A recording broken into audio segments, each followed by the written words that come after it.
இந்த மருத்துவமனையில் மருத்துவம் இலவசம், ஆனால் உங்கள் உயிருக்கு உத்தரவாதம் இல்லை. எல்லா மருத்துவமனையும் எழுதியிருக்கு, எவனும் போகல.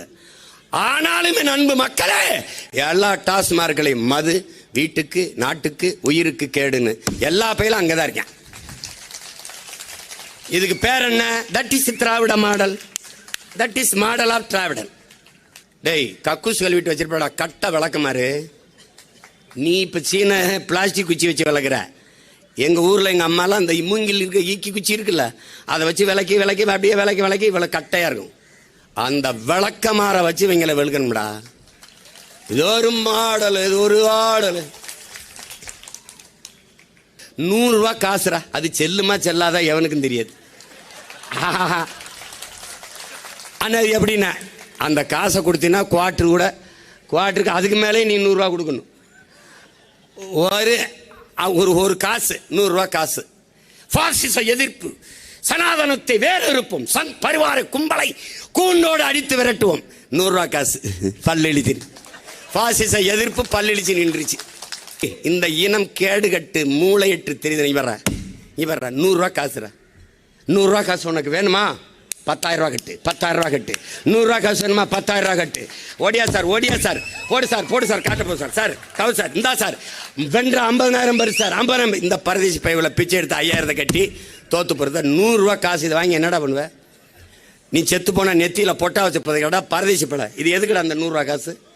தலைவர் காசு. இவர் தான் செக்கெழுத்த செம்மல், இவர் தான்டா, இவர் தான்.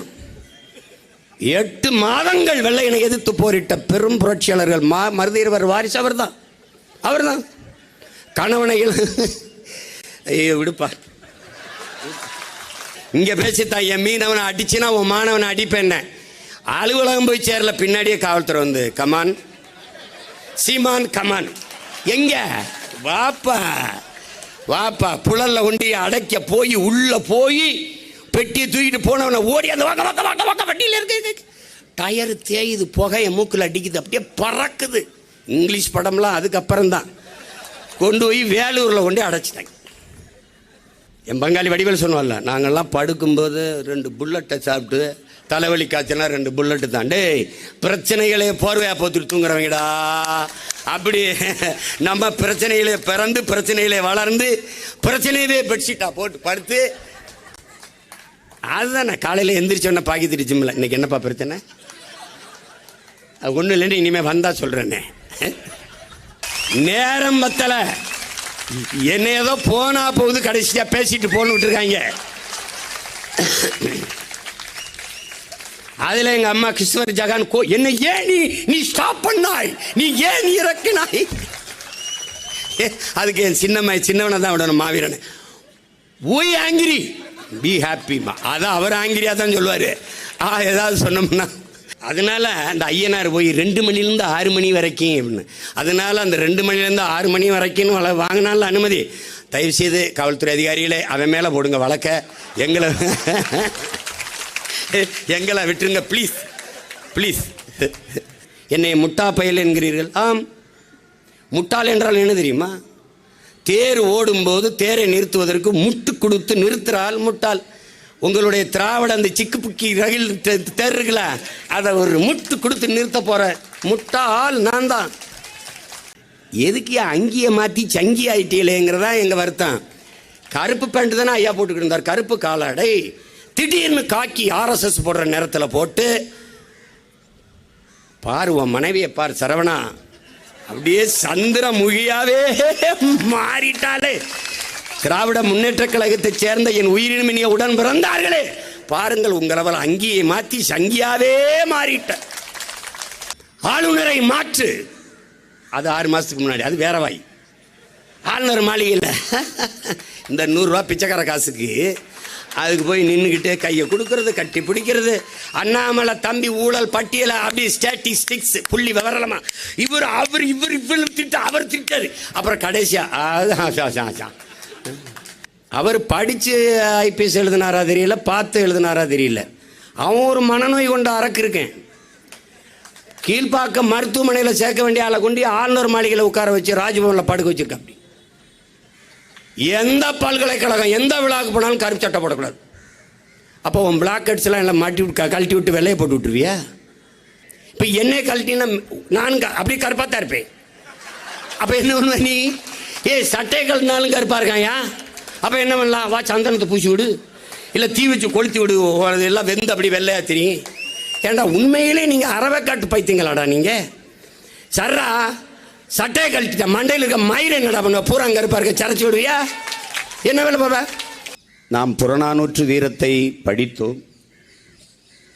நம் உயிர் தலைவன் பிரபாகரன் அவர்கள் புறநானூற்று வீரத்தை படைத்தார்.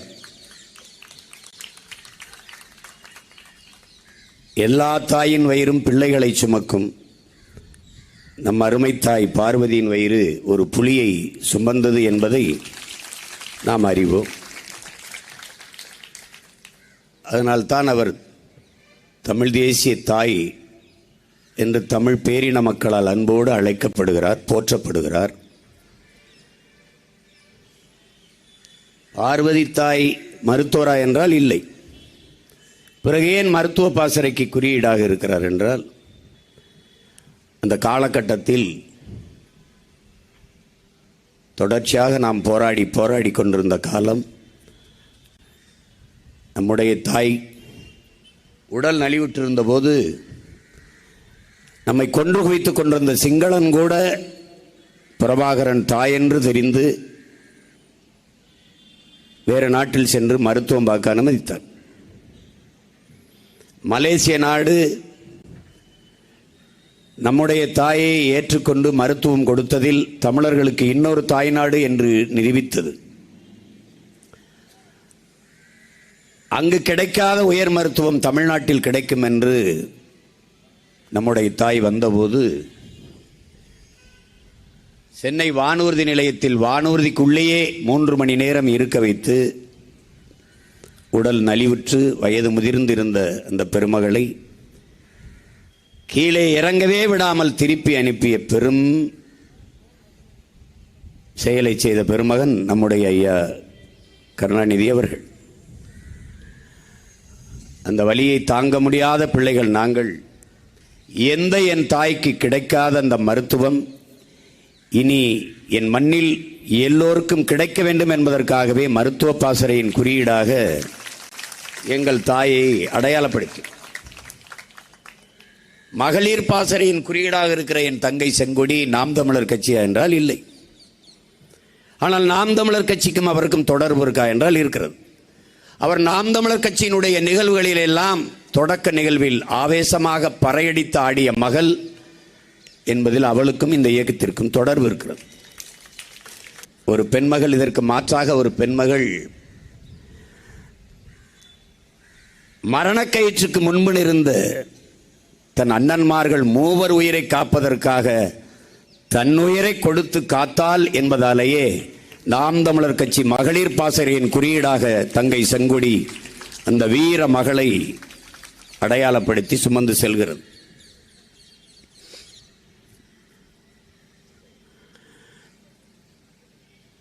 இங்கே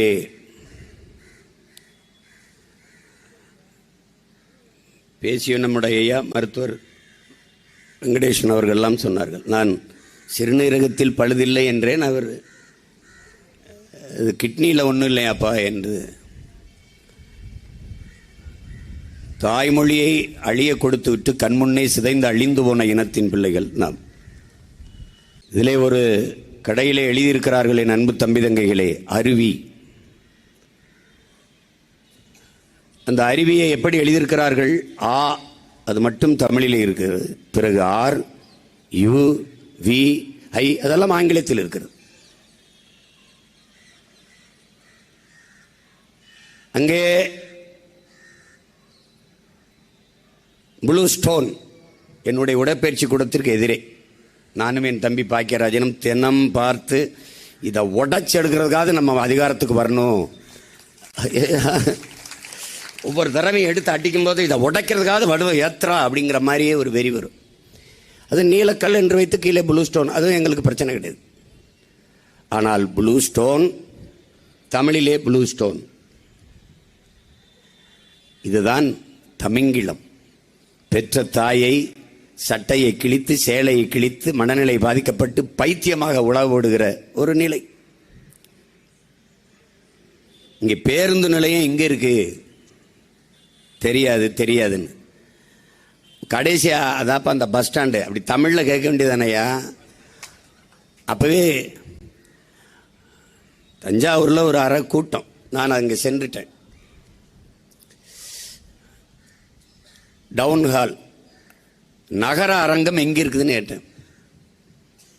தானியில் போகிறேன், அவருக்கு தெரியல, எல்லார்ட்டையும் கேட்குறேன், தெரியல. கடைசியாக அந்த டவுன் ஹால்னு ஒன்று இருக்குல்லங்க, அங்கே கூட்டம் நடக்குது. இதாங்க இந்த இருக்கு பாருங்க, அதன் வாசலில் நின்று தான் கேட்டுக்கிட்டு இருந்திருக்கேன் நான். தாய்மொழியை விட்டு ஒரு இனம் வெகு தூரம் போயிட்டது. அப்ப நம்ம மொழியிலிருந்து உயிர் தெள்ளணும். இங்கே பேசிய எல்லோரும் ஆழமான கருத்துக்களை எடுத்து வைத்து கண்டன உரை ஆற்றினார்கள். அறிவிற் சிறந்த பெருமக்களே, என் ஆறுயிர் சொந்தங்களே,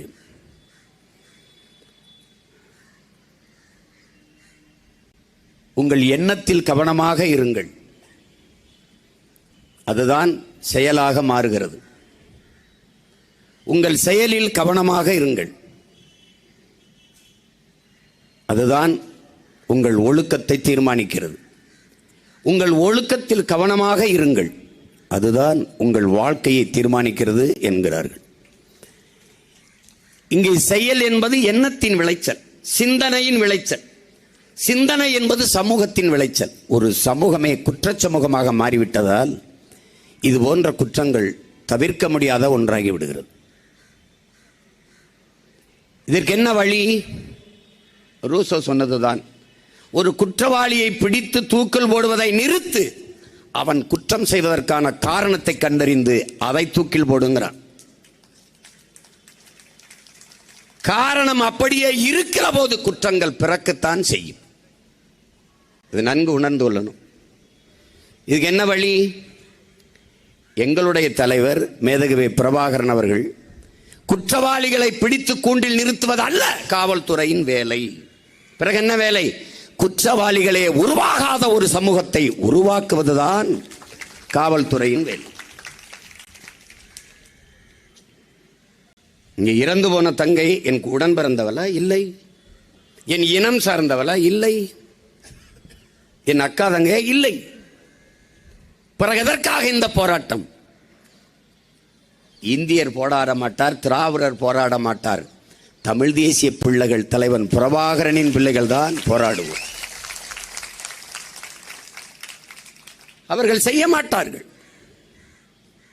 ஒருவேளை செத்துப்போன இந்த தங்கையின் சாதியில் பெரும்பாரியாக ஓட்டு இருந்தால் அந்த ஓட்டு நமக்கு கிடைக்காம போய்விடுமோ என்ற அச்சத்தில் பேசியிருப்பார்கள்.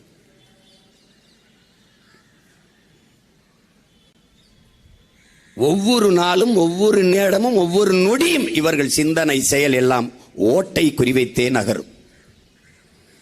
நாம் அவர்களுக்கு ஒரு உயிர் அல்ல, நம் உணர்வு, நம் உரிமை பொருட்டல்ல. அவர்களுக்கு நாம் ஒரு ஓட்டு, அவ்வளவுதான். பிறகு எதற்காக நாம் தமிழர் கட்சி பிள்ளைகள், தமிழ் தேயர்கள் போராட வேண்டும்? மாண்பு, மானம், வீரம், அறம் தங்கள் உயிரென்று வாழ்ந்த இனத்தின் கூட்டம் தமிழர்கள் என்பதை உலக மக்கள் புரிந்து கொள்ள வேண்டும். நீங்கள் மானுடம் பேசினீர்கள், நாங்கள் உயிர்மை நேயம் பேசினோம். பட்டுக்கோட்டையில் ஒரு தங்கை வன்புணர்வு செய்து சிதைக்கப்பட்டதற்கு கண்டிப்பது என்பது இனப்பாசம், ஒரு இனநேயம். ஆனால் கல்கத்தாவில் ஒரு தங்கை வன்புணர்வு செய்து படுகொலை செய்யப்பட்டதை கண்டித்து நாங்கள் போராடி கொண்டிருப்பது மானுட நேயம்.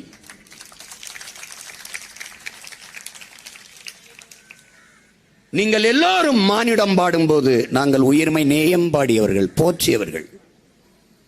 பிறப்பு ஒக்கும் எல்லா மாந்தருக்கும் என்று எங்கள் வேதம் கற்பிக்கல.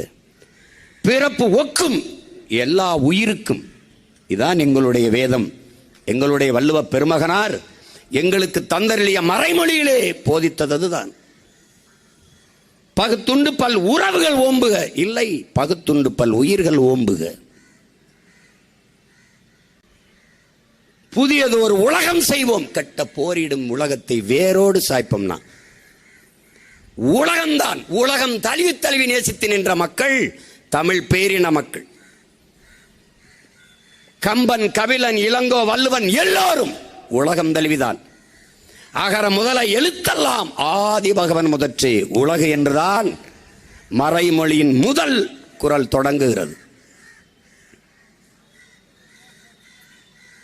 யாதும் ஊரே யாவரும் கேளீர். உலகம் என்னது? எல்லா மானுடனும் என் உறவினன்.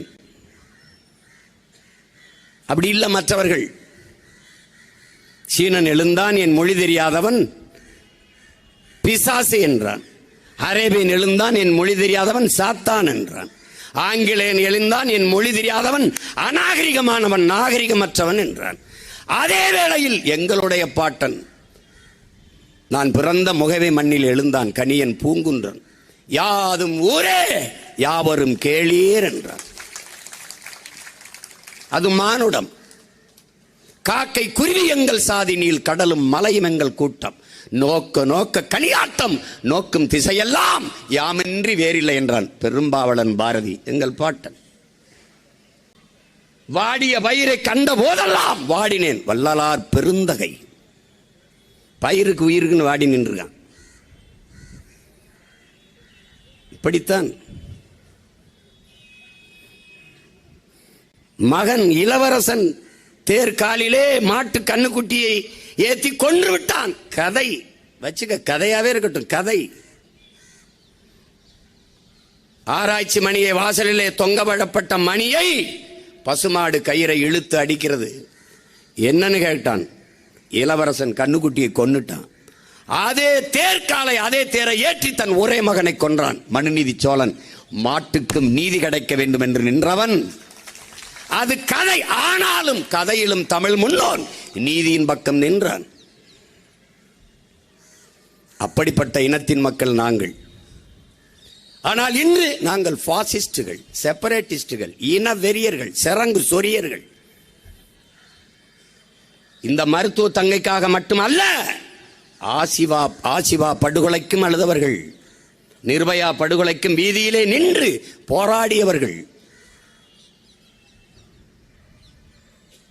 பல்கிஸ் பானுக்காக வீதியிலே இருந்து போராடியவர்கள், அறிக்கை விட்டவர்கள், அழுதவர்கள், அரற்றியவர்கள், ஆர்ப்பரித்தவர்கள்.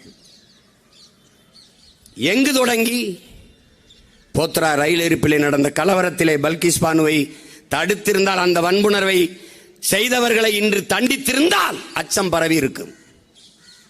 நிர்பயாவுக்கு நடக்கும் போதே நீதியை நிலைநாட்டியிருந்தால் இந்த குற்ற செயல்கள் நின்றிருக்கும். 8 வயது சிறுமி ஆசிவா ஆடு மேய்த்து கொண்டு அழைத்து கொண்டு போய் 8 நாட்கள் வைத்து 22 பேர் வன்புணர்வு.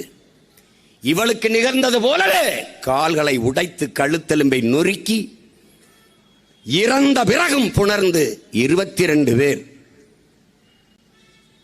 அன்னைக்கு இந்த ஆசிபாவுக்காக இந்த நாடு வெகுண்டு எழுந்திருந்தால், அனைத்து கட்சிகளும் ஆர்ப்பரித்திருந்தால், அரசியலை தாண்டி, வாக்கரசியலை தாண்டி மக்கள் அரசியலுக்கு நகர்ந்திருந்தால் இந்த செயல்கள் நின்றிருக்கும்.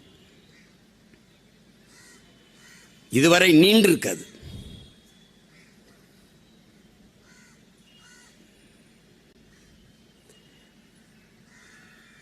நாம் அடிமை, நமக்கும் கீழே பெண்கள் அடிமை.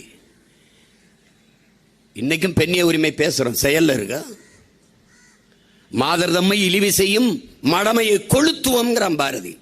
தையல் சொல் கேளாய்ங்கிற யாரு? அறிவு மூதாட்டி அவை. அவள் மாதர் சொல் கேள் என்கிறான் பாரதி. பின்னாடி அது தவறு அப்படின்ட்டு. பெண்ணடிமை தீரு மட்டும் பேசும் திருநாட்டில் மண்ணடிமை தீர்ந்து வருதல் முயல் கொம்பேங்கிறான் புரட்சி பாவலன் நம் தாத்தா. பெண் விடுதலை இல்லையே மண் விடுதலை இல்லை. நம்முயிர் தலைவன் மேதகுவே பிரபாகரர். ஆணுக்கு பெண் சமம் இந்த கோட்பாடு நமக்கு ஏற்புடையதல்ல. ஆணும் பெண்ணும் சமம். நிகழ்ந்திருக்கிற வரலாற்றிலே ஆண்களுக்கு நிகராக போரிட்டு வென்றவள் நம்முடைய வீர பெரும்பாட்டி வேலு நாச்சியார் அவர்கள். ஆணுக்கு நிகராக இலக்கியம் படைத்தவர்கள் நம் முன்னோர்கள், நம் மூதாதையர்கள், நம் பாட்டிகள். எவனும் இங்கே ஒன்றும் குறை சொல்ல முடியாது. அஞ்சாமைங்கிறது ஆண்களுக்கு மட்டுமே. மன்னன் அவையிலே, சபையிலே, மாபெரும் சபையிலே கால் சிலம்பை உடைத்து ஒற்றை மகள் நீதி தவறிவிட்டாய் என்று நிலைநாட்டி நின்றவள் கண்ணகி பெருமாட்டி. ஒற்றை மகள். மன்னராட்சி காலத்திலே ஜனநாயகத்தை வைத்திருந்தவன், மக்களாட்சியை வைத்திருந்தவன் பாண்டியன் நெடுஞ்செழியன். இன்னைக்கு மக்களாட்சி அவையிலே ஒருத்தர் எந்திரிச்சு பேச முடியாது. அவை குறிப்பிலிருந்து நீக்குவான், இல்லைன்னா வெளியில போய் சொல்லுவான், போலீஸ் வச்சு தூக்கி வெளில போடுவான். அவ்வளவு பெருமைக்குரிய ஒரு இனத்தின் மக்கள் நாம். இங்கே பேசிய என் தங்கை எல்லாம் சொன்னார்கள். நஸ்ரியா கூட என்னை நீ ஒன்றும் தெய்வம் இதெல்லாம் போட்ட வேணாம், குல தெய்வம் கும்பிடுற சாமியெல்லாம் ஆக்க வேணாம். உன்னை போல எலும்பு நரம்பு ரத்தம் சதை பசி உறக்கம் கனவு கண்ணீர் கொண்ட சக மனுஷியாக நினை, அது போதும். கில்லுனா எனக்கு வலிக்கும், அடிச்சா எனக்கு வலிக்கும். அதுதான் இந்த செயலை செய்கிறவர்கள் மனநிலையை நாம முதல்ல பார்க்கணும். இந்த செயலை செய்கிறவர்கள் மனநிலை கொஞ்சம் பார்க்கணும். இது எப்படி வருது? நிறைந்த போதையில் தான் இது நடக்குது. இந்த நாட்டில் நடக்கிற 100 விழுக்காடு குற்றம் என்றால் அது 99 விழுக்காடு போதையில் தான் நடக்குது. அது சாராயமோ, அது போதை பொருள் ஏதோ ஒன்று, கஞ்சாவோ அவினோ, எதுலேயும் நடக்குது. யார் பொறுப்பேற்கிறது? அது குற்றச்செயலை செய்தவனா இல்லை அதிகாரத்தில் இருக்கிறவனா? யார் செய்வது? ஆட்சியாளர் உமர் ஒருவன் திருடினான் என்றால் அவன் கையை வெட்டுறாங்கிறான். அவனே பசிக்காக திருடி இருந்தால் ஆட்சியாளன் கையை வெட்டுறாங்கிறான். இப்ப இது என்ன செய்யலாம்? என்ன செய்யலாம்? நீங்களே சாராயால வச்சு காய்ச்சி விற்கிறீங்க, நீங்களே கஞ்சா அவின் கொக்கைன் இந்த ஊசி மாத்திரை எல்லாம் விற்கிறீங்க. எங்க தங்கச்சி யாரா பேசுனாங்க பாருங்க, மருத்துவத்தில் 10ஆப்பு படிச்சு வெளியில ஒரு அந்த சின்ன 12 கற்பமா இருக்கான். வெளியில் சொல்ல முடியாத எண்ணற்ற குற்றங்கள் இப்படி நிகழ்ந்து கொண்டிருக்கு. இந்த தங்கை மரணம் வெளியே வந்துட்டது. நிறைய தங்கைகள் இப்படி நாள்தோறும் கொல்லப்பட்டு கொண்டுதான் இருக்கிறார்கள். இந்த குற்றத்தை விட அந்த குற்றத்தை மறைக்க நினைக்கிற எண்ணம் மிக கொடிதா இருக்கு. கல்லூரியின் முதல்வர் இது தற்கொலைன்றார். ஏன் சொல்றாரு? அத மருத்துவர்கள் அந்த போராட்டத்தில் ஈடுபட்ட இங்கில்ல ஒரு மருத்துவ தம்பி சொல்றாரு, ஒரு தங்கச்சி சொல்றாங்க, உதடை கடித்து காயப்படுத்திருக்கான், பிளக்க வச்சிருக்கான். உதடை கடித்து வன்மம் வக்கிரம். கண்ணை கண்ணாடி உடைச்சு அதுக்குள்ள விரலால குத்தி குத்தி கண்களை காயப்படுத்தி இதாக்கியிருக்காங்க. ஒரு பெண் இது போல வன்புணர்வு நேரங்களில் தன்னை பாதுகாக்க 2 கால்களையும் ஒட்டி இறுக்கிக் கொள்வாள். அவன் 2 காலையும் உடைச்சு வெளியே 2 காலையும் உடைச்சு திருப்பிட்டான். இது எப்படி எதிர்பாராத ஒரு நிகழ்வு என்று எப்படி சொல்ல முடியும்?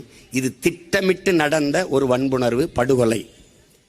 வயிற்றுல ஏறி மிதிச்சிருக்கான், கழுத்தெலும்ப உடைச்சிருக்கான், கத்த விடாம திருப்பி போட்டு முதுகுல மிதிச்சிருக்கான், முதுகெலும்பு உடைஞ்சிருக்கு, உயிர் உறுப்பை சிதைத்து வைத்திருக்கிறார்கள் என்று அந்த மருத்துவ தம்பி சொல்றான். அதுபோக 150 மில்லிகிராம் செமன் அதுக்குள்ள இருந்தது, ஸ்பாம் இருந்ததுன்றான். ஒரு மனிதன் இந்த செயலை செய்திருக்க முடியாது. அதனால் அது கூட்டு வன்புணர்வு உறுதியாகுது.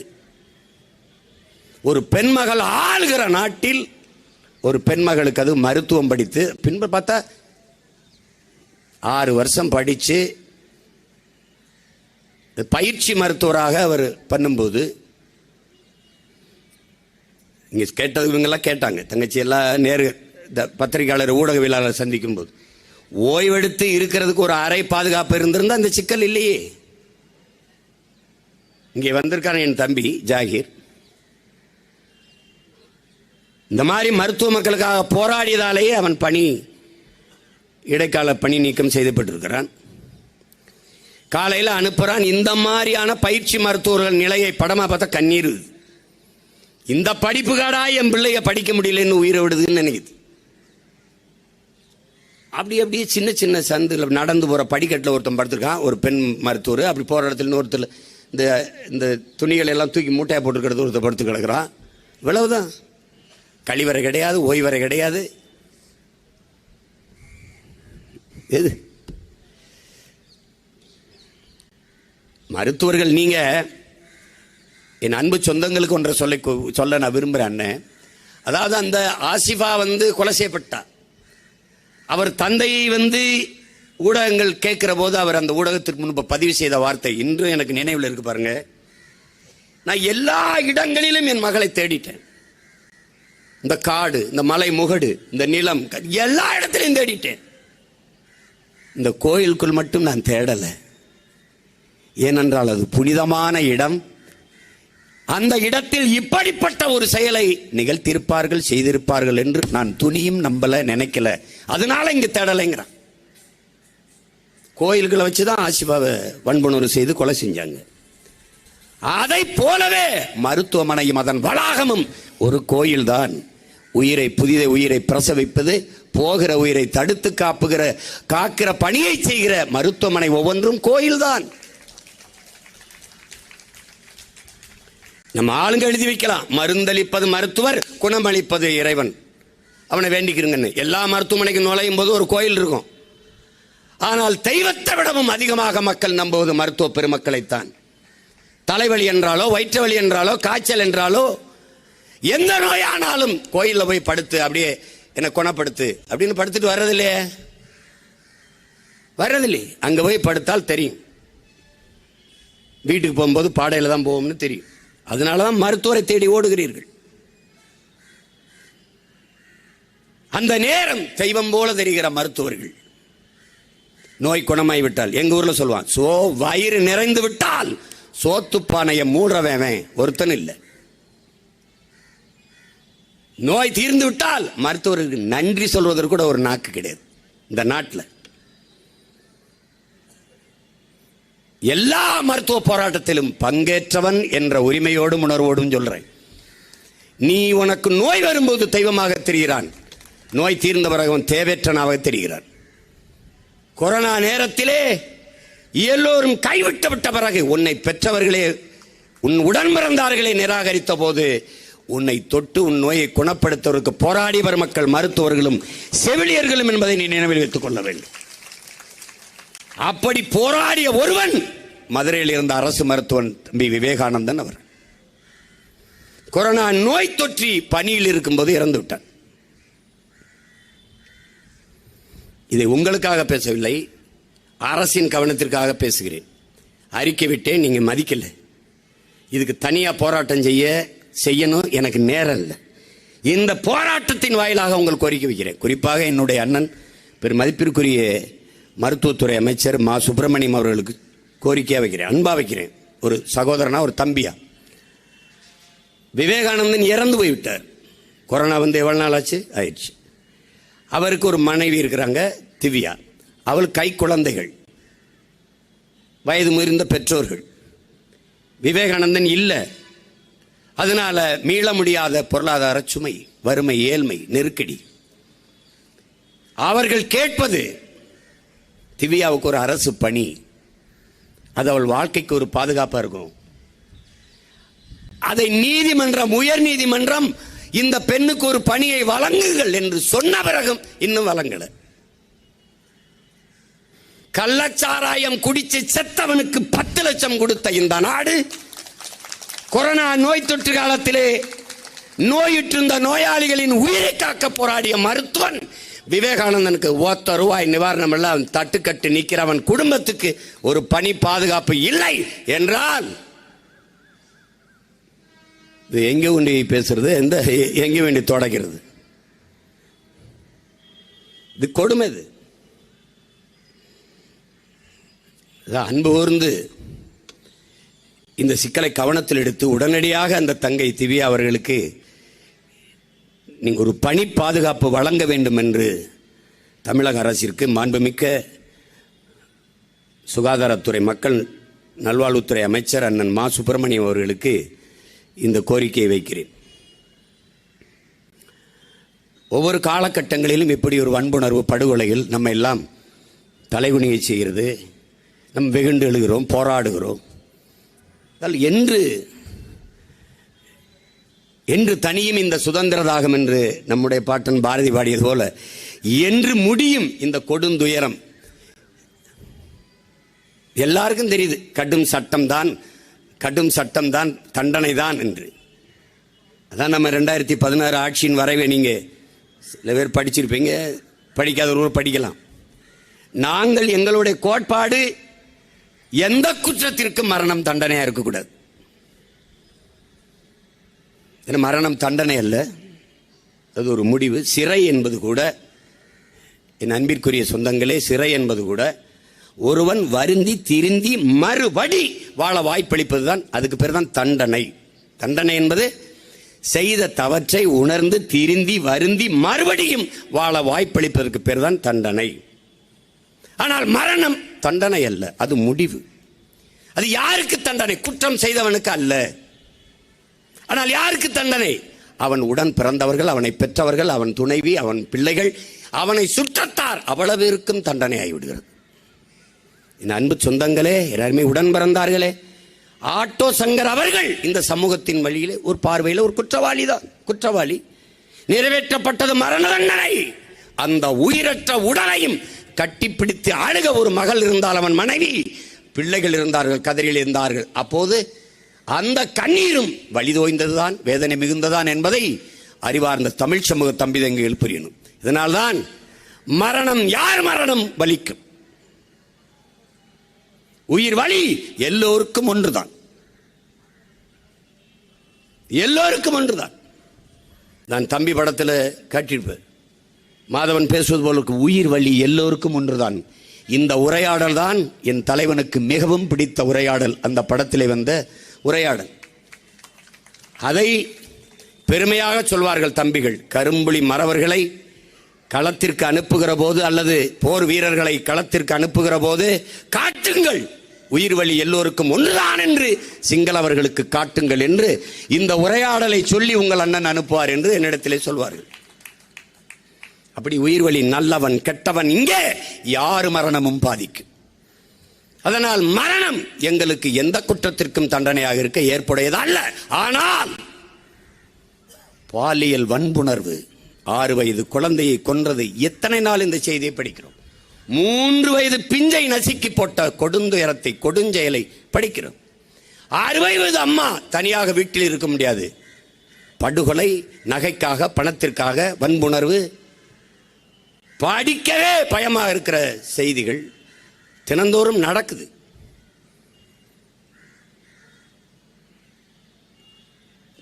அதில் குறிப்பா தமிழனுக்கு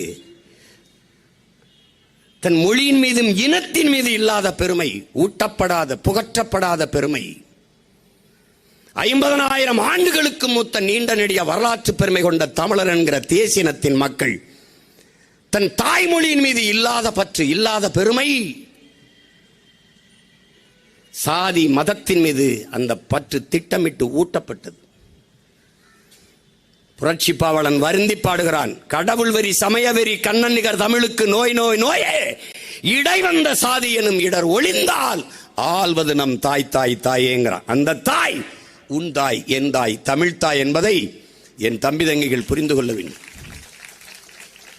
அப்ப இடை வந்த சாதி மீது, மதத்தின் மீதும் பற்று. முதலில் தோன்றியது மொழி, மனிதனின் உழைப்பில் இருந்து தோன்றியது மொழி.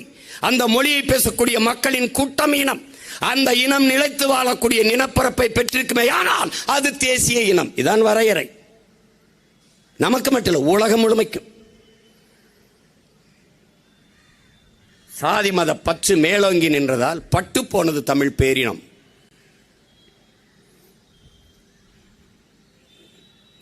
அதனால எதை பற்றியுமே அது கவனிக்கிறது இல்லை. இப்ப இது மற்றவர்களை பொறுத்தவரைக்கும் தேவையில்லாத வேலை. இந்த ஆர்ப்பாட்டத்தில் ஐயோ கல்கத்தாவில் செத்த பெண்ணுக்காக அவர்கள் ஓட்டு போட்டார், அது கிடையாது.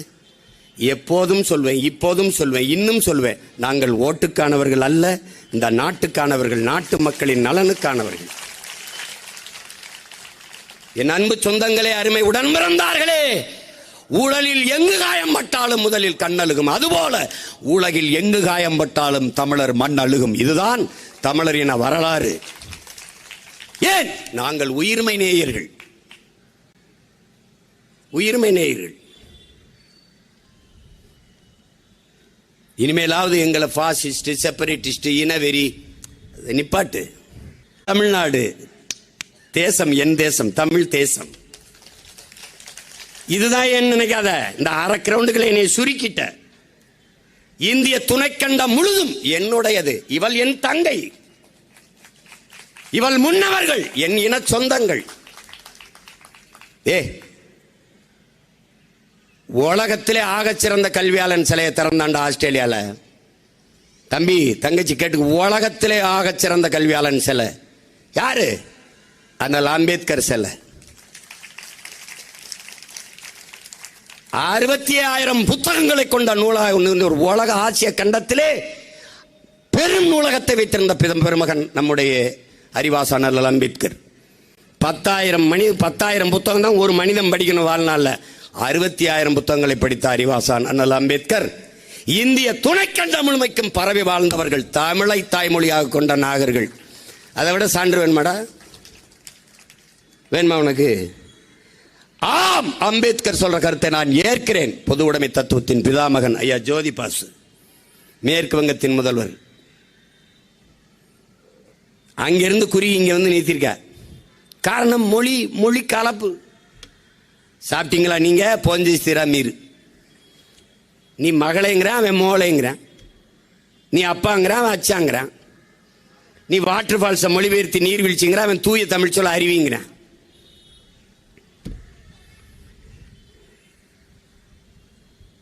இந்த கொடுமையை தொலைக்கணும். அவள் நம் தங்கை. இங்க ரத்தத்தில் இந்து ரத்தம், இஸ்லாமிய ரத்தம், கிறிஸ்தவ ரத்தம் இல்லை தம்பி. இது வெள்ளைக்கார ரத்தம், ஆப்பிரிக்க ரத்தம், இதுவே ரத்தம்லாம் இல்லை. எவன் ரத்தமும் சிவப்பு தான். அதை தான் நம்ம தாத்தா பட்டுக்கோட்டை, யாரு மேல கீறினாலும் ரத்தம் ஒண்ணுதாங்கிறான். அதை தெரிஞ்சுக்கணும் நீ. தமிழ் தேசம்னா அது ஆகாத சொல் மாதிரி. தமிழ் தேசம் பேசுற அப்படியே. நாங்கள் தான் தமிழ்நாட்டுக்கு பேர் வச்சோம். ஏதோ ஆப்பிரிக்காவில் வச்சியா, ஆஸ்திரேலியாவில் வச்சியா? தமிழ்நாட்டுக்கு தமிழ்நாடுன்னு பேர் வச்சா.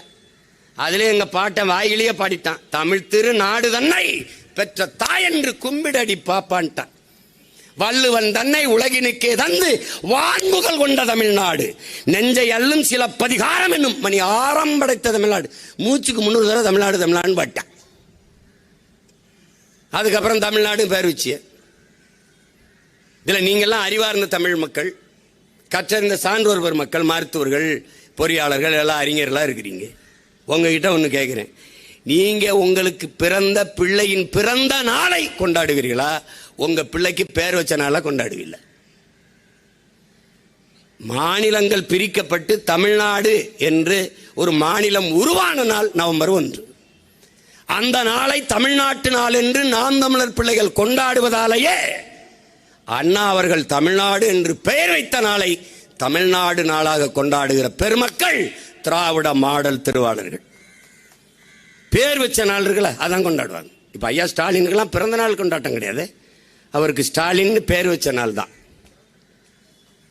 எப்படிப்பட்ட ஆளுகள் இவர்கள்? ஆட்சி முறை எப்படிப்பட்டது? அன்புமிக்க என் தம்பிதங்களே, அறிவார்ந்த பெருமக்களே, இந்த உணவு விடுதியில் உணவு இலவசம், ஆனால் சாப்பிட்டால் வாந்தி பேதி வரும். அதற்கு நாங்கள் பொறுப்பில்லை. பலக வாசல்ல விளம்பர பலக, செய்தி பலக, எவனும் உள்ள வரல. இந்த பேருந்தில் பயணம் செய்யலாம், யாரும் பயணம் செய்யலாம், எங்கே ஏறி எங்கேயும் போய் இறங்கலாம், கட்டணம் இலவசம். ஆனால் பேருந்தில் நிறுத்தம் இல்லை, பிரேக் இல்லை. அதற்கு நாங்கள் பொறுப்பில்லை. இந்த பேருந்தில் எழுதியிருக்கு, வண்டியில் ஒரு போய் ஏறல, பிரேக் இல்லாத வண்டியில் ஏறுவேன், ஏறல. இந்த மருத்துவமனையில் மருத்துவம் இலவசம், ஆனால் உங்கள் உயிருக்கு உத்தரவாதம் இல்லை. எல்லா மருத்துவமனையும் எழுதியிருக்கு, எவனும் போகல. ஆனாலும் என் அன்பு மக்களே, எல்லா டாஸ்மார்களையும் மது வீட்டுக்கு, நாட்டுக்கு, உயிருக்கு கேடுன்னு எல்லா பயிலும் அங்கதான் இருக்கேன். இதுக்கு பேர் என்ன? That is Dravida model. That is model of Dravidan. டேய் கக்கூஸ் கழுவிட்டு வச்சிருப்பா கட்ட விளக்கமாறு. நீ இப்போ சீன பிளாஸ்டிக் குச்சி வச்சு விளக்குற. எங்கள் ஊரில் எங்கள் அம்மாலாம் அந்த மூங்கில் இருக்க ஈக்கி குச்சி இருக்குல்ல, அதை வச்சு விளக்கி விளக்கி அப்படியே விளக்கி விளக்கி இவ்வளோ கட்டையாக இருக்கும். அந்த விளக்கமாரை வச்சு இவங்களை வெளுக்கணும்டா. இது ஒரு மாடல், இது ஒரு ஆடல். யாரோ சொல்லி கொடுக்குறேன். ஏங்க அது கேவலப்படுதுங்க. அப்படி பேசுறதுனால சிரிக்கிறான் ஜன, விட்டுருங்கன்னு கூட சொல்ல மாட்டேங்கிறாங்க. கொடுமை. ஃபண்ட்னா சீட் பண்ணுவான்னு அர்த்தம். நீ அப்படிதான் சீட்டிங் ஃபண்டு தான் சிட் ஃபண்டா மாதிரி இருக்கு. இது சிரிக்காத. நீங்க பேர் உண்மையிலே நடந்திருக்கா இல்லையா? 5000 கோடி சுருட்டி கொண்டு ஓட்டம், 10,000 கோடி சுருட்டி கொண்டு ஓட்டம். அப்படித்தான் நீரவ் மோடி ஓடனா, விஜய் மல்லையா ஓடனா, அந்த பல ஐக்கிய போய் ஓடனா. இப்போ ஒரு சிட் ஃபண்டு உனக்கு கண்ணுக்கு தெரியுது பாரு. 100 ரூபா காசுரா. அது செல்லுமா செல்லாதா எவனுக்கும் தெரியாது. ஆனால் எப்படின்னா அந்த காசை கொடுத்தீங்கன்னா குவார்ட்டருக்கு அதுக்கு மேலே நீ 100 ரூபா கொடுக்கணும். ஒரு காசு 100 ரூபா காசு. பாசிச எதிர்ப்பு, சனாதனத்தை வேறறுப்போம், சன் பரிவார கும்பலை கூண்டோடு அடித்து விரட்டுவோம். 100 ரூபா காசு பல்லெழுதி. பாசிச எதிர்ப்பு பல்லெழுச்சி நின்றுச்சு. இந்த கொடுமையை விட கொடுமைடே இந்த இனம் கேடுகட்டு மூளையற்று தெரியுது. இவர 100 ரூபா காசுரா. 100 ரூபா காசு உனக்கு வேணுமா? 10,000 ரூபா கட்டு. 10,000 ரூபா கட்டு. 100 ரூபா காசு வேணுமா? 10,000 ரூபா கட்டு. ஓடியா சார், ஓடியா சார், போடு சார், காட்ட போ சார், கவு சார், இந்தா சார், வென்ற 50,000 பரிசு சார், 50,000. இந்த பரதேசி பைவில் பிச்சை எடுத்து 5,000 கட்டி தோத்து போகிறத 100 ரூபா காசு. இதை வாங்கி என்னடா பண்ணுவேன்? நீ செத்து போனால் நெத்தியில் பொட்டா வச்சு போதைக்கடா பரதேசி பட. இது எதுக்குடா அந்த 100 ரூபா காசு? எதுக்கு சொல்லு? ஏய் எதுக்குன்னு சொல்லு. 10,000 ரூபா கொடு. 100 ரூபா காசு 10,000 ரூபா கொடு. 100 ரூபாய் வச்சுக்க. 100 மறக்கணும் நெட்டியா தம்பி. நீ நல்ல பிள்ளைப்பா, உனக்கு தலைவருடைய காசுப்பா, நினைவா வச்சுக்கப்பா, பரிசுப்பா. ஏப்பா நீ அதிகமாக ரத்தம் கொடுத்துருக்கியா தம்பி, குருதி கொடுத்துருக்கியா, உனக்கு தலைவருடைய காசை இப்போ இருக்க தலைவர் கொடுப்பாருப்பா, பெருமையாக கொடுப்பாருப்பா. வேற ஐயா வேற என்ன உறுப்பு தானம் பண்ணியிருக்கியா? உனக்குப்பா. வேற என்ன பண்ண? சமூக சேவை, படிக்க முடியாத பிள்ளைகளை படிக்க வைக்கிறியாப்பா, இந்தா. பசியோடு கிடக்கிறவங்களுக்கு உணவு கொண்டு கொடுக்குறியாப்பா, உனக்கு இந்தா. இப்போ என் தம்பி ஃபவுசான் இருக்கான். வெள்ள நேரத்தில் அவனுக்கு எந்த இதுவும் தெரியாது, யாருன்னே தெரியாது. அவனா ஒரு 100 பேருக்கு பிரியாணி ஆக்கி, பிரியாணி தான், சோறு கிடையாது, பிரியாணி ஆக்கி ஒரு முச்சக்கரை வண்டியில் ஏற்றிக்கிட்டு போயிட்டு போகிற வர வீடுகளுக்கெல்லாம் இடுப்பளவில் போய் நீந்தி கொடுத்தான்.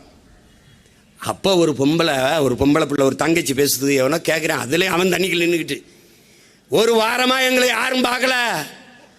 அதான் ஒரு தம்பி வந்து எங்களுக்கு வீடுக்கு வந்து சோறு கொடுத்துட்டு போகுது பிரியாணி. அப்போ சீமான் தம்பி கெத்து தானே அப்படிங்குது. அது சீமான் தம்பினா கெத்து தானே. அதான் அவார்டா, அது ரிவார்டா. அதுக்கு 100 காசு இல்லை, 100 கோடி கூட கொடுக்கலாம். அதை விட்டுவிட்டு உனக்கு 100 ரூபா காசு வேணுமா? தலைவர் காசு இவர் தான் செக்கெழுத்த செம்மல், இவர் தான்டா, இவர் தான். 8 மாதங்கள் வெள்ளையனை எதிர்த்து போரிட்ட பெரும் புரட்சியாளர்கள் மருதீரவர் வாரிசு அவர் தான். கணவனை ஐயோ விடுப்பா,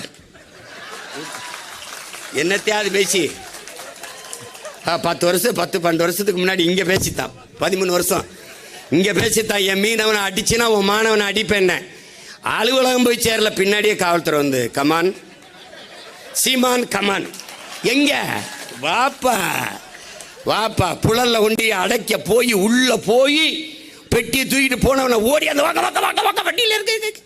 டயரு தேயுது, புகையை மூக்கில் அடிக்குது, அப்படியே பறக்குது. இங்கிலீஷ் படம்லாம் அதுக்கப்புறம் தான். கொண்டு போய் வேலூரில் கொண்டு அடைச்சிட்டாங்க. 6 மாதம். இப்போ என்ன தெரியுமில்ல, உறுதியாக வழக்கு இருக்கு. ஏன்னா என் தங்கச்சி எல்லாம் பேசுனா அது ஒரு தலைப்பை வச்சுக்கிட்டு பயங்கர. ஏன்னா நீங்கள் அவ்வளவு கருத்து செறிவுள்ள பிள்ளைகளை வளர்த்து வச்சிருக்கிறது நாம் தமிழர் கட்சி. நேரம் பத்தல, என்ன ஏதோ போனா போகுது, கடைசியா பேசிட்டு போன்னு இருக்காங்க. அதுல எங்க அம்மா கிருஷ்ணர் ஜகான் என்ன ஏன் நீ ஸ்டாப் பண்ணாய், நீ ஏன் நீ இறக்கினாய்? அதுக்கு என் சின்னவனை தான் விடணும், மாவீரன். ஓய் ஆங்கிரி பி ஹாப்பிமா, அதான் அவர் ஆங்கிரியா தான் சொல்லுவாரு. ஏதாவது சொன்னோம்னா எங்க வீட்டில் வீரான்னு ஒருத்தர் இருக்கான், அவனை வந்து அவங்க அம்மா திட்டம் வீரா அப்படின்னு. ஓய் ஆங்கிரி ஒன்றே இல்லைடா அவன் அண்ணனை சொல்கிறேன்டா அப்படின்னு பி ஹாப்பி அப்படின்னு போவான். அது மாதிரி அம்மாவுக்கு சொல்கிறேன், why angry always be happy. இந்த மேடையில் இன்னொரு மேடை, நமக்குன்னு ஒரு பிரச்சனையா, ஒரு தங்கச்சியை கெடுத்துருக்கா அன்னைக்கு, நாளைக்கு எங்கே பண்ணுவானோ எவன் பண்ணுவானோ ஏதோ ஒரு பிரச்சனை, போராடிட்டே இருக்கணும். நமக்கு போராடுவதற்கே பிறந்தவங்க நம்ம. என் பங்காளி வடிவேல் சொன்னோம்ல, நாங்கள்லாம் படுக்கும்போது 2 புல்லட்டை சாப்பிட்டு தலைவலி காய்ச்சலாம் 2 புல்லட்டு தான். டேய் பிரச்சனைகளே போர்வையா போத்துட்டு தூங்குறவங்கடா. அப்படி நம்ம பிரச்சனைகளே பிறந்து பிரச்சனைகளே வளர்ந்து பிரச்சனையவே பெட்ஷீட்டா போட்டு படுத்து, அதுதான் நான் காலையில் எந்திரிச்சோன்னே பாக்கி திரிச்சும்ல, இன்னைக்கு என்னப்பா பிரச்சனை, அது ஒன்றும் இல்லைன்னு இனிமேல் வந்தா சொல்கிறேன்னே. ஐயோ ஐயோ என்னை பற்றி அம்மா, இந்த வரத்தை எங்கிருந்து வேண்டி வந்தாங்களோ இந்த தமிழ் சமூக மக்கள். அதனால அந்த ஐயனார் போய் 2 மணிலேருந்து 6 மணி வரைக்கும் அப்படின்னு, அதனால அந்த 2 மணிலேருந்து 6 மணி வரைக்கும் வாங்கினால அனுமதி. தயவுசெய்து காவல்துறை அதிகாரிகளே அவன் மேலே போடுங்க வழக்க, எங்களை விட்டுருங்க ப்ளீஸ் ப்ளீஸ். எங்கள் கோட்பாடை தெரிஞ்சுக்கிறீங்க, வழக்கு இல்லை என்றால் விடியாது கிழக்கு. சிறை அதை நிறை, தடை அதை உடை, படையை பெருக்கு தடையை நொறுக்கு, இனத்தின் விடுதலையே இறுதி இலக்கு. இதுதான் எங்களுக்கு எங்கள் கோட்பாடு. 138 வழக்கு இதில் போட்டால் 139, 39, 40, அப்போ 41 இப்படி எண்ணிட்டு போவோமே வெளியே. ஜெயில் கட்டினதே எங்களுக்கு தான். பங்காளி வடிவேல் சொல்லல, சிறைப்பறவிடா, நாங்கள்லாம் சிறைப்பறவிடா. எத்தனை எஃப்ஐஆரை பார்த்துருக்கு. அதனால் இந்த வன்புணர்வு படுகொலையை உடனடியாக நடவடிக்கை எடுத்து அது தண்டிக்கப்பட்டார்கள் குற்றவாளிகள் என்கிற செய்தி வராமல் காலம் கடத்தி கொண்டு போவதுதான் மிகுந்த மனவழியை தருது. தங்கையை வன்புணர்வு செய்து கொலை செய்தது, அவள் பட்ட அந்த உயிர் வலி, அவள் பட்ட அந்த துயரத்தையும் தாண்டி அதை மூடி மறைக்க அவ மேலே குற்றச்சாட்டு. அவள் கஞ்சா குடிப்பா, அவள் பல பேரோட தொடர்பு, இதெல்லாம் எப்படி இது பாருங்க. ஆனாலும் நம்ம பெண்களை போற்றோம், கங்கைங்கிறோம், காவிரிங்கிறோம், யமுனாங்கிறோம், சரஸ்வதிங்கிறோம், தெய்வங்களை எல்லாம் பெண் தெய்வங்களாக வச்சுருக்கோம். அவளை கற்பழித்து கொன்னுட்டு அந்த மண்ணில் தான் சரஸ்வதி பூஜை நடத்துகிறோம். என்னை எடுத்துக்கிறங்க, நாங்கள் சைவர்கள் என்று காட்டுவதற்காக நான் திருநீர் அணிய ஆரம்பித்தேன். எனக்கு இந்த பழக்கம் இல்லை, இறை நம்பிக்கையற்றவன். ஆனால் இந்த பணியை செய்ய வரும்போது என் தலைவனுக்கும் கிடையாது. ஆனால் ஒரு தேசிய விடுதலைக்கு நிற்கிற மகன், ஈழ தாயகத்தை என் தலைவன் வென்றிருந்தால் தமிழ் தேசினத்திற்கென்று மெய்யியல் கோட்பாடு வழிபாடு நிறுவப்பட்டிருக்கும். எங்களுடைய இறை முருகன், எங்களுடைய மூதாதை ஆதிப்பாட்டன் சிவன், மாயோன், கொற்றவை எங்கள் குலதெய்வங்கள் போற்றப்பட்டிருப்பார்கள். குல முன்னோர், இன முன்னோர், அதெல்லாம் இருந்திருக்கும். அதில் தலைவருக்கு அதில் உடன்பாடு, ஆனால் அவர் வணங்கலை, அது மாதிரி நான் வணங்கலை. ஆனால் இந்த நிலை, இந்த வேலையை செய்ய வந்த பிறகு 3 சுவத்தில் வீடு கட்ட முடியாது, 4 சுவரும் வேண்டும். அந்த சுவர் தான் என் பண்பாட்டு சுவர், என் வழிபாட்டு சுவர், என் மனையில் கோட்பாட்டு சுவர். வேர் தேடி பயணிக்கிற போது என்னுடைய வேர், என்னுடைய இறை முருக திருமகன். அதனால முருகனை வணங்கும் போது நாங்கள் சைவ மரபினர் என்பதற்காக திருநீரிட்டேன். அப்போ என் மனைவி திருநீரை வச்சுக்கிட்டு எங்கள் திரும்பும்போது பூஜாரி இருக்கிறனால கும்பிட்டோன்னா இப்படி கும்பிட்டு போகணும். சரி கும்பிட்டு திருநீரை கொடுத்து பூசணும், என் பிள்ளைகளுக்கு பூசி விட்டு எல்லோரும் பூசிட்டு உட்காரும்போது இது குங்குமம் வைக்கணும். ஏன்னா நாங்கள் பெண் தெய்வத்தை, என்னுடைய குலதெய்வம் வீரமாகாளி, பெண் தெய்வத்தை வணங்குறதுனால நான் வைக்கணும். அது வைக்கும்போது எங்கள் மாமா சொல்லுவாங்களாம், நாவுக்கரசர் காளிமுத்தவர்கள், ஆம்பளை குங்குமம் வச்சா அவனை நம்பக்கூடாது அப்படின்னு. என் மனைவி சொல்லும்போது எப்படி குங்குமம் வைக்கிறது, இது என்னடா பெரிய கொடுமையாக இருக்குது. நான் சிவகங்கையில் போய் காரைக்குள்ள தங்கியிருக்கேன். எங்கள் பூசாரி ஒரே தான் அழுகிற, ஆத்தா கோபத்தில் இருக்குடா அப்படின்னு. நான் என்ன பண்ணேன், என் பிள்ளை வாரு திருநீர் வச்சுட்டு போகிறான், என்னை மறந்துட்டான், குங்குமம் வைக்கலன்ட்டு இவ்வளோ பெரிய குங்குமத்தை கொண்டாந்து. டே தினேஷ் வண்டியில் வீடா ஞாபகப்படுத்துகிறா, போகும்போது வரும்போதெல்லாம் குங்குமம் வைக்கிறது. குங்குமம் வைக்கிறேன் ஏன், பெண்களை தெய்வமாக போற்றிய மரபினர் நாங்கள் என்பதாலே. பெண்ணை போற்றாத எந்த சமூகமும் விடுதலை அடையாது, பெருமை அடையாது. உலக நாடுகளில் நியூசிலாந்து நாட்டை பெருமையாக பேசுகிறார்கள் என்றால் பெண்களுக்கு அவ்வளவு முக்கியத்துவம் கொடுக்கும் அந்த நாடு என்று. தமிழ் தேசிய குடியரசு, தமிழ் தேசிய அரசு, பிரபாகரனை தலைமையேற்று நடத்துகிற அரசு இங்கே மலர்கிற போது பெண்கள் பெரிதும் போற்றப்படுவார்கள், மதிக்கப்படுவார்கள். இங்கே 117 இடம் சட்டசபையிலே 20க்கு 20 பாராளுமன்றத்தில் சீமான் கொடுக்கலாம், ஆனால் வெல்ல மாட்டார். வென்றால் கொடுக்கலாம். வெல்லும் போது கொடுப்பதை விட கொடுத்து வெல்வதுதான் வரலாற்றில் பெரும் புரட்சி.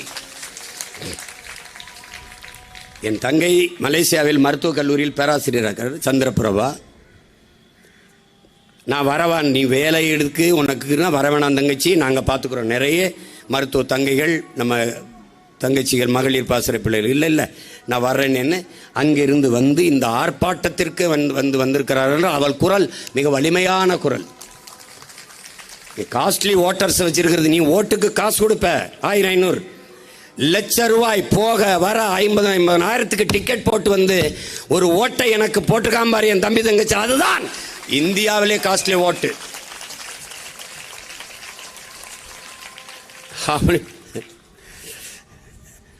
இந்த மாதிரி கொடுஞ்செயல்களை அறவே வேறு இருக்க வேண்டும். பெண்களை போற்றுகிற ஒரு புனிதமான நாடாக இந்த நாட்டை நாம் படைக்க வேண்டும். பெண்மையை போற்றுவோம், பெருமைமிக்க நாடாக மாற்றுவோம் என்கிற உறுதிமொழியை ஏற்போம். இந்த தங்கைக்கு, மருத்துவ தங்கைக்கு நிகழ்ந்த அந்த கொடுமைக்கு உடனடியாக அந்த மாநில அரசு, மேற்கு வங்க அரசு, இந்திய ஒன்றிய அரசு உடனடியாக நடவடிக்கை எடுத்து எல்லா குற்றவாளிகளும் தண்டிக்கப்பட வேண்டும். ஒரே ஒருவனை ஒப்புக்கு கைது செய்து வச்சு நாடகம் போடுவதை நிறுத்த வேண்டும். தமிழ்நாட்டை ஆளுகிற தமிழ் மாநில அரசு, தமிழ்நாட்டு அரசு இந்த உங்களுடைய கூட்டணியில் இருக்கிற அம்மா மம்தாவுக்கு, உங்களுடைய நட்பில் கூட்டணியாக இருக்கிற ஐயா நரேந்திர மோடி அவர்கள் அரசுக்கு நீங்கள் அழுத்தம் கொடுக்க வேண்டும். நீங்கள் காசு வெளியிடும் போது ஐயா ராஜ்நாத் சிங் வந்தார். நீங்கள் சொல்கிறீர்கள், ஐயா எடப்பாடி சொல்கிறார்கள், நாங்களும் தான் அம்மா ஜெயலலிதா அவர்களுக்கு எங்களுடைய தலைவிக்கு காசு வெளியிட்டோம். அப்போது பிஜேபியில் கூட்டணியில் இருந்தார்கள், எங்கள் கூட நாங்கள் அவர்களை அழைக்கவில்லையே, அவர்களை கூட்டி வந்து வெளியிடவில்லையே, நாங்களாக தான் வெளியிட்டோம் என்று சொல்கிறார்.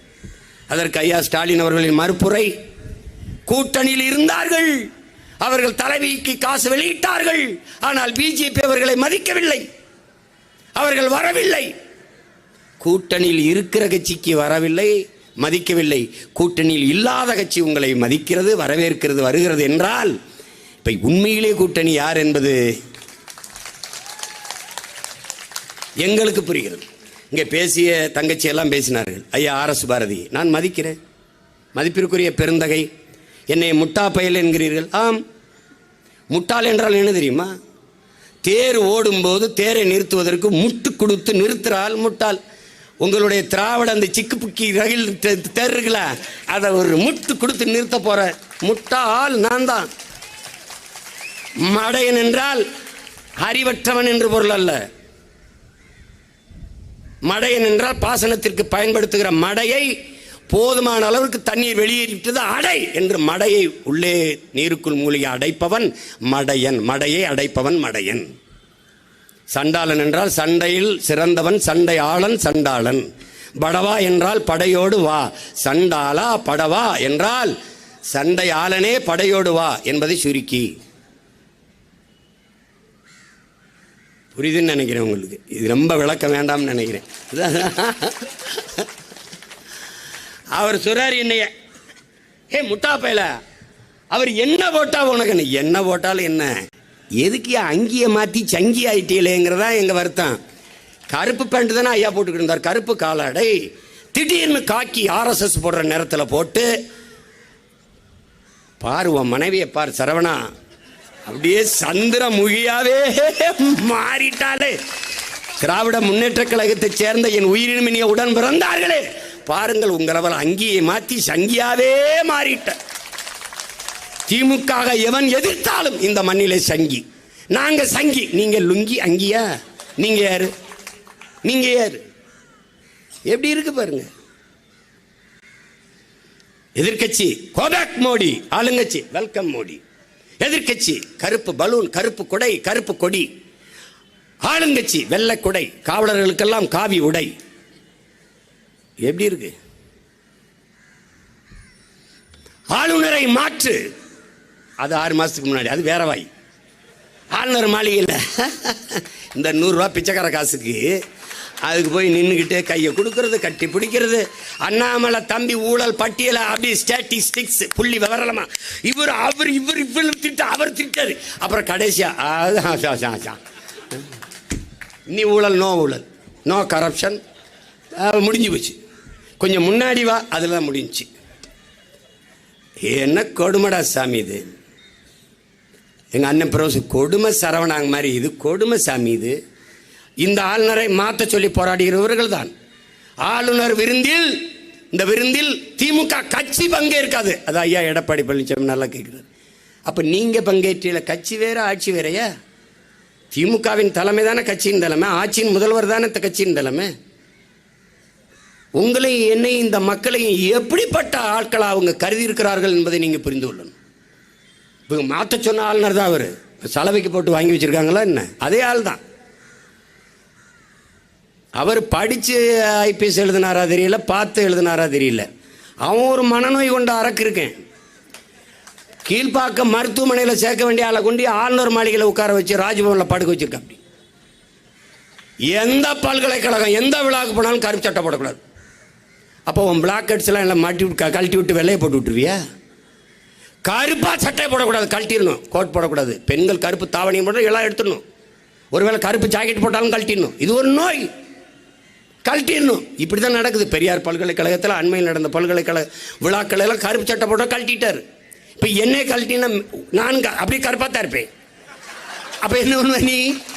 சட்டை கழட்டினாலும் கருப்பாக இருக்காயா? அப்போ என்ன பண்ணலாம்? வா சந்தனத்தை பூசி விடு, இல்லை தீ வச்சு கொளுத்தி விடு, எல்லாம் வெந்து அப்படி வெள்ளையா தெரியும். ஏண்டா உண்மையிலே நீங்கள் அறவைக்காட்டு பைத்தியங்களாடா நீங்கள். சர்ரா சட்டையை கழட்டிட்ட மண்டையில் இருக்க மயிர் என்னடா பண்ணுவ? பூரா கருப்பாக இருக்க சரைச்சி விடுவியா? என்ன வேலை பாப்பா? ஏன்னா உங்களை எப்படா உங்களெல்லாம் நாங்கள் உங்களோட வாழ நாங்கள் வாங்கி வந்த வரோம் என்னதான்டா? என்னதான் சொல்லு சி கருமம். இனிமேலாவது பார்த்து போப்பா. அப்படி பேச கூச்சப்பட்டா போகாதப்பா விழாவுக்கு. கருப்புனா இந்த மண்ணில் இருக்க எல்லா பயிலும் கருப்பந்தாண்டா. இப்போ கோயிலுக்கு போகாதே, ஜாமியெல்லாம் கருப்பாக இருக்கும். இப்போ வெள்ளை அடித்ததான் உள்ள வருவீங்களா நீங்கள்? என்ன செய்யுது? சரி, இந்த கர்மம் தொலையட்டும். தங்கச்சிக்கு நடந்த கொடுமை இதோட முடியட்டும். இனி இந்த மண்ணில் இது போன்ற வன் செயல்கள் கொடுஞ்செயல்கள் தொடராமல் இருக்கட்டும். ஒவ்வொரு தமிழ் பிள்ளையும், தலைவர் பிரபாகரனின் பிள்ளைகள் நாம் இது போன்ற குற்றச் செயல்கள் நிகழாமல் தடுக்க உறுதி இருக்கணும். ஒரே வழிதான் இருக்குது.